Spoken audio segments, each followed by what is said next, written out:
오버레이라고 하는 건 치아를 조금 깎아서 이 위에 붙이게 되는 크라운을 대체하는 치료인데 정말 튼튼한지 저희가 테스트해 보도록 하겠습니다. 네. 치아를 씹을 때는 이렇게 하거든요. 이렇게 네.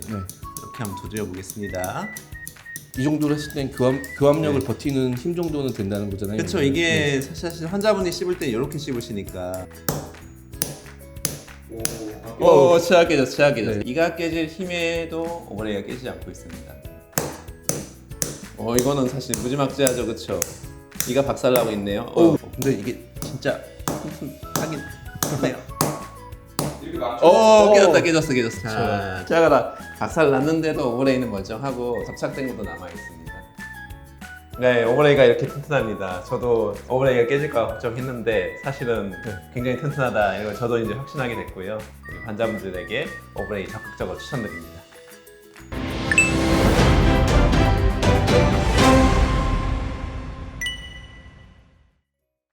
안녕하세요. 디지털 해피스 치과 대표 원장 이상입니다. 혹시 치과에서 크라운 치료가 필요합니다라는 말을 들어보신 적 있으신가요? 크라운은 쉽게 말해 충치나 균열로 약해진 치아를 모자처럼 덮어서 보호하는 치료입니다. 그런데 사실 크라운에도 여러 종류가 있습니다. 치아 전체를 감싸는 풀 크라운이 있고 꼭 필요한 부분만 덮는 오버레이 크라운이 있습니다. 오늘은 이 두 가지 치료가 어떻게 다르고 어떤 경우에 어떤 치료를 선택하는 것이 좋은지 쉽게 설명해 드리겠습니다. 첫째, 충치가 너무 커서 간단히 떼우는 것만으로는 치아를 지탱하기 힘들 때. 둘째, 신경치료를 받아서 치아 자체가 약해져 있을 때. 셋째, 치아에 금이 가거나 깨져서 더 이상 손상되지 않도록 보호해야 할 때입니다. 그리고 치아가 심하게 닳았거나 변색이 심한 경우에도 크라운으로 기능과 모양을 회복할 수 있습니다. 아마 대부분 치아 전체를 삭제하여 감싸는 크라운 치료를 진행을 많이 했을 겁니다. 이 방법은 약해진 치아를 확실히 보강해 안정성을 높여주지만 단점도 분명히 있습니다. 아무래도 건강한 치아까지 많이 깎아내다 보니 이가 시리거나 심하면 신경치료까지 해야 하는 경우가 많아졌죠. 오버레이 크라운은 이와는 좀 다릅니다. 치아의 튼튼한 벽은 그대로 두고 딱 손상된 신능력만 부분적으로 보강하는 치료입니다. 가장 큰 차이는 역시 치아 삭제량입니다.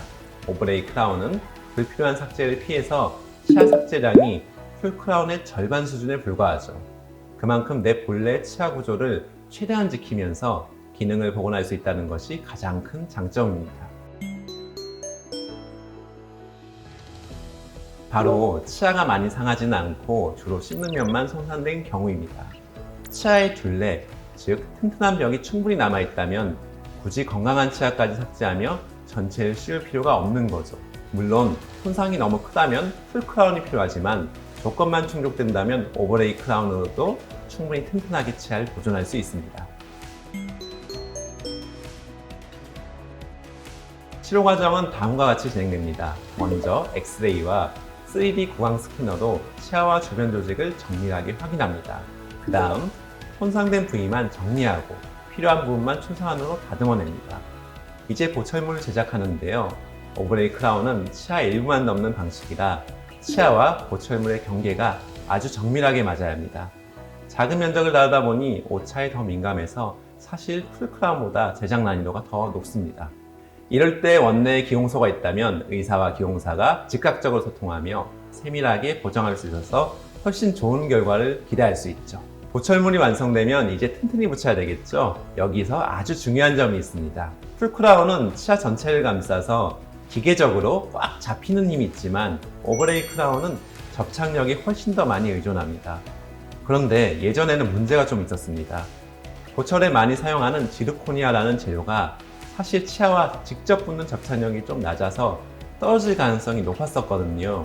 바로 이 문제를 해결하기 위해서 STM이라고 하는 특수 장비를 사용합니다.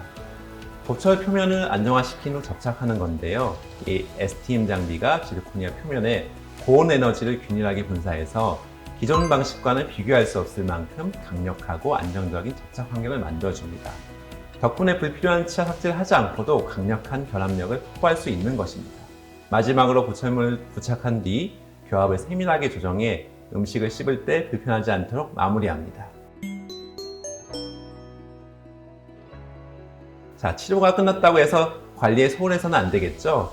오래 튼튼하게 쓰기 위해서는 3가지만 꼭 기억해 주세요. 첫째, 올바른 양치질과 치실 사용입니다. 치아와 보철의 경계 부위는 플라그가 끼기 쉬운 취약한 지점이라 더욱 신경 써주셔야 됩니다. 둘째, 이갈이 관리입니다. 접착력이 아무리 강해도 강한 이갈이가 반복되면 보철문이 깨질 위험이 있습니다. 증상이 있다면 스플린트나 보톡스 치료를 권해드립니다. 셋째, 정기검진입니다. 정기적으로 치과에 오셔서 벽 상태나 위생 관리가 잘 되고 있는지 꼭 확인받으시길 바랍니다. 오늘 말씀드린 오버레이 크라운의 핵심은 3가지입니다. 절깎고 튼튼하게 쓰고 보기에도 자연스럽다. 상황이 허락된다면 내 치아를 최대한 보존하는 치료를 하는 것이 치아 수명을 더 길게 가져가는 가장 좋은 방법입니다.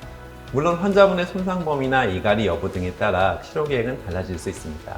그러니 병원에 내원하셔서 간단한 검사와 상담으로 내 치아에 가장 현실적이고 좋은 선택이 무엇일지 함께 확인해 보시면 좋겠습니다. 지금까지 디지털 해피스 치과 대표원장 이상이었습니다. 감사합니다.